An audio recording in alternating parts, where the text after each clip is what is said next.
Makatama ka muna eh. Aulaki ka mo. Delikado din yung pinagagagawa ng mga bata eh. Delikado yun sa mga mga motorista syempre. Babato sila ng eh.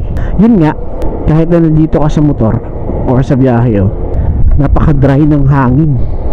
Sobra. Tapos madalang lang yung sasakyan. Yung layo pa naman ang biyahe natin. Pero meron naman tayong baong tubig.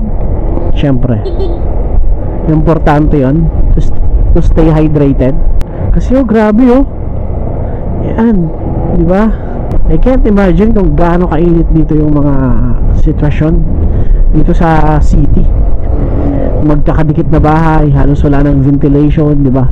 Tapos sabayan pa kung mag-brownout pa, ay nako. Yan tulad yan, grabe, dikit-dikit. Mabuti na lang dun sa amin. Yan Tapos malapit pa sa dagat, sabay yung lagkit tsaka init.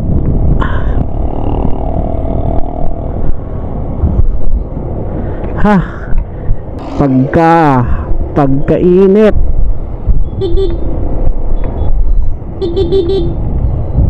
Ano yung bata yung driver?